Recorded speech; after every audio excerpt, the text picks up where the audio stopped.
The Lord be with you. And with your spirit. A reading from the Holy Gospel according to Mark. Glory to you, O Lord. As they were eating, Jesus took bread and blessed and broke it and gave it to them and said, "Take, this is my body." And he took a cup, and when he had given thanks, he gave it to them, and they all drank of it. And he said to them, "This is my blood of the covenant, which is poured out for many. Truly I say to you, I shall not drink again at the fruit of the vine until the day when I drink it new in the kingdom of God."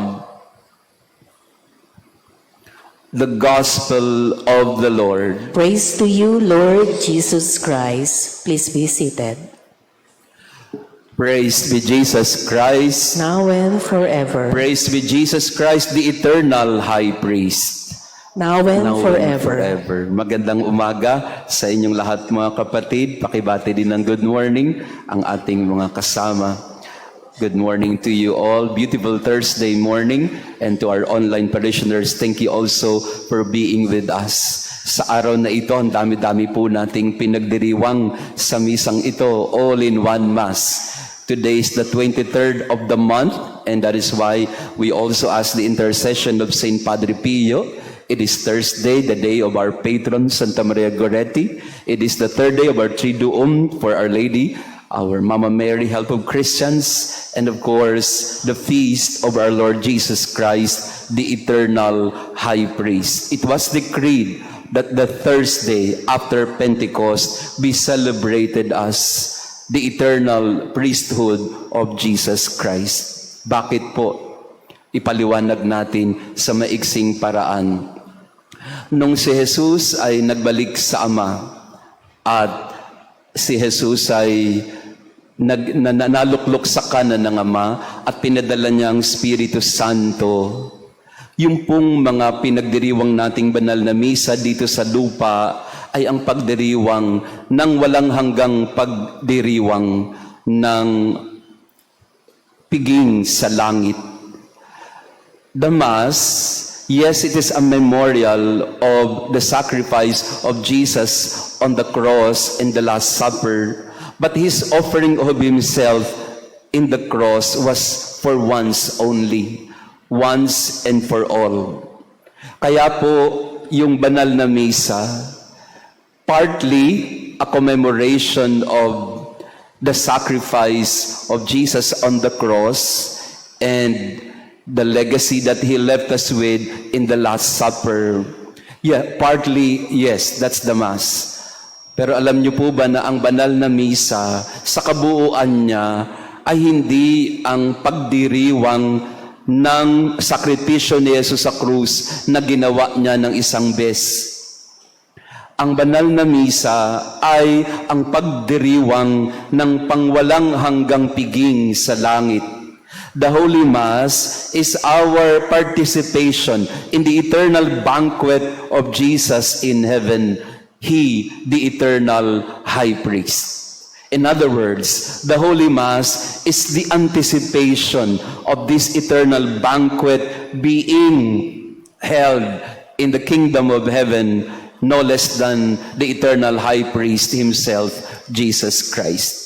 That is why every Mass is not just a way of looking back, it is also a way of looking forward to that eternal banquet.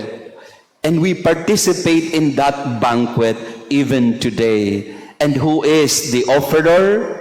Jesus. Who is the priest who offers? Jesus. Who is the word being proclaimed? Jesus. Who is the altar of sacrifice? Jesus.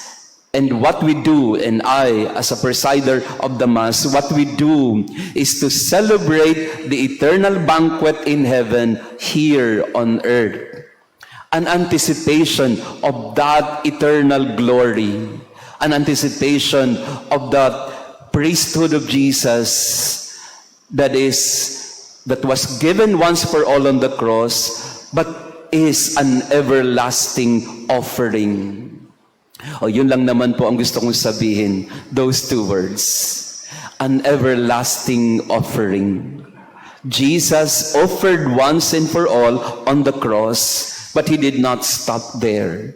He is our eternal high priest, an everlasting sacrifice, an eternal offering for us. In other words, in practical, simple terms, ang buhay ng tao, kung itutulad natin sa buhay ni Jesus, ang buhay natin ay walang hanggang pag-aalay. Ang buhay mo at buhay ko, walang hanggang pag-aalay. It is all an offering, an oblation. Kaya nga sa UP, no, ako yung nag-aral sa Universidad ng Pilipinas, pag nadadaanan ko yung oblation, nakaganon siya. No? It's an eternal oblation, an eternal offering of oneself. Kaya ba natin yun? Na ang buhay natin ay walang hanggang pag-aalay, o ang buhay natin ay walang hanggang pagkamakasarili, walang hanggang sarili lamang ang iniisip, o ang buhay natin ay walang hanggang pagsasakripisyo, walang hanggang pagtalikod sa sarili para makapaghandog sa kapwa. Pakisabi nga sa katabi mo, eternal sacrifice. Eternal sacrifice. This is, if we are to be like Jesus in our life, never-ending sacrifice. Kaya kung ang buhay natin ngayon ay puro sakripisyo, pag-aalay, welcome to Jesus, the eternal high priest. Nung Tuesday po, nagkaroon kami ng isang pagpupulong ng mga pari, clergy meeting doon po sa San Carlos sa Makati. At nakausap ko po yung isang pari na kaibigan ko din na nasa wheelchair, na si Father Yul. He is wheelchair bound. Tapos sabi ko sa kanya, Father, would you like to say Mass in our parish in Santa Maria Goretti? Tapos ang sabi niya, pwede naman, kaya lang naka-wheelchair na ako, baldado na ako. Sabi niya, ano pang silbi ng isang paring nasa wheelchair? Sabi ko, Father, hindi, pwede naman po. Magagawa natin ng paraan yan. You can say Mass on a wheelchair and we will participate. Sabi niya, but don't worry. I may not be able to say the Mass as I was able to say it before, but I'm offering all my pains and my sufferings for all of you, active priests. At doon ko nakita ang ibig sabihin ng eternal high priest. Hindi na siya gaano makapagmisa ngayon dahil nga siya ay na-stroke, hindi na makagalaw ang maraming bahagi ng kanyang katawan. Pero ang sabi niya, I'm always offering my prayers for you, priests in the active ministry. I am still a priest. That's priesthood. And that's what it means to become an offering, an eternal offering. Na kahit wala ka ng kakayanan na gumawa ng maraming bagay, patuloy ka pa rin nag-aalay at nagbibigay para sa iba. So I was telling Father Yul, one of these days, he might come and say Mass with us. But don't be surprised because he will be on a wheelchair. But he will try to stand up. But I want him to show to all of us that priesthood or offering does not stop with sickness. Even sickness can be offered as a form of sacrifice for others. The pain and sacrifice of sickness can be our sanctification, not only for ourselves, but for others as well. So in this Mass, we become priests like Jesus, eternally offering ourselves for the good of others. Praised be Jesus Christ. now and forever. Let us pray. May this divine sacrifice we have offered and received Fill us with life, O Lord, we pray, so that bound to you in lasting charity, we may bear fruit that lasts forever, through Christ our Lord. Amen. Maraming salamat sa inyong pagdalo sa ating banal na misa. To our online parishioners, thank you also for joining us today. The feast of our Lord Jesus Christ, the eternal high priest. Ang buhay ng tao ay walang hanggang pag-aalay. Tularan natin si Jesus, ang mahal na Inang Maria, ang mga banal. Gawin natin ang ating mga sarili, pati ng ating mga karamdaman, ang ating mga kahinaan ay sakripisyo natin para sa kabutihan ng kapwa. After the Mass, we will have a flower offering for Our Lady Mama Mary, Help of Christians. Bukas, inaanyayahan ko kayo, sama-sama nating ipagdiwang ang kapistahan ng mahal na ina, Our Lady, Help of Christians. No?